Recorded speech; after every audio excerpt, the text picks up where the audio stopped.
আমার এখন সূরাটার নাম মনে পড়ছে না। কোরআনে একটা আয়াতে আল্লাহ তাআলা বলেছেন যে নামাজ পড়ার সময়, নামাজ আদায়ের সময় তোমরা খুব জোরে পড়বে না, অথবা খুব আস্তেও পড়বে না। আমার এক বন্ধু আমাকে প্রশ্ন করেছে, একজন অমুসলিম ভাই প্রশ্ন করেছে যে তোমরা তাহলে জোহর আর আসরের নামাজ এভাবে পড়ো কেন? এ সময় তোমরা শব্দ না করে পড়ো, যেখানে আল্লাহ তাআলা একেবারে পরিষ্কার করেই বলেছেন যে নামাজের সময় তোমরা যখন কোরআনে আয়াত পড়বে সেটা খুব বেশি জোরে পড়বে না, অথবা আস্তেও পড়বে না।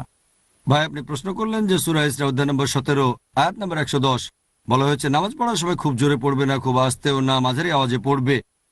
এখন জোহর আর আসরের নামাজ এমন কেন যেখানে লোকজন নিঃশব্দে নামাজ পড়ে? বলতে চাচ্ছেন জোহর আর আসরের নামাজ ভুল?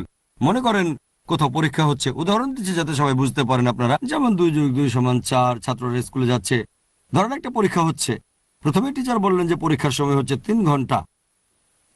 3 ঘন্টা শেষ হলে হয়তো 90% লেখা হয়ে গেছে, টিচার তখন বলবেন সবাই লেখা বন্ধ করো। যারা তখন লিখছে না তাদেরকে না, কথাটা তাদের জন্য যারা তখনও লিখছে। ধরেন 2.5 ঘন্টা পার হওয়ার পরে 80% ছাত্র খাতা জমা দিয়েছে। ঠিক আছে, সবাই লেখা বন্ধ করো আর এবারে খাতা জমা দিয়ে দাও। কিন্তু 80% তো আগেই জমা দিয়ে দিয়েছে। তার মানে এই না যে 80% ছাত্র আগে খাতা জমা দিয়ে ভুল কাজ করেছে। ঠিক, 80% আগে জমা দিয়েছে, এই নির্দেশটা বাকিদের জন্য। এখনো খাতা দেয়নি যে 20%। কোরআনের এই আয়াতটা শুধু নামাজের সে অংশের কথা বলছে যেটা শব্দ করে পড়তে হবে, আর এটা আছে হাদিসে।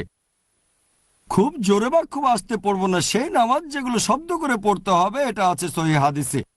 হাদিস হলো পবিত্র কোরআনের কমেন্ট্রি। আপনি বলবেন আইডিয়াটা কোত্থেকে পেলেন জাকির ভাই? আমি বলবো আইডিয়া পেয়েছি হাদিস থেকে।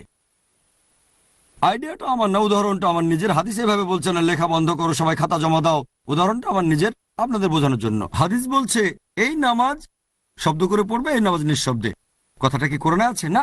হাদিস কখনোই কোরআনের বিরুদ্ধে যাবে না, তবে 2-3টা অপশন থাকলে হাদিস নির্দিষ্ট করে দিতে পারে। এখন মাসাহা করলে কি অজু ভেঙে যায়? এটা কি সহবাস নাকি স্পর্শ? হাদিস থেকে জানতে পারবো এটা সহবাস, শুধু স্পর্শ নয়।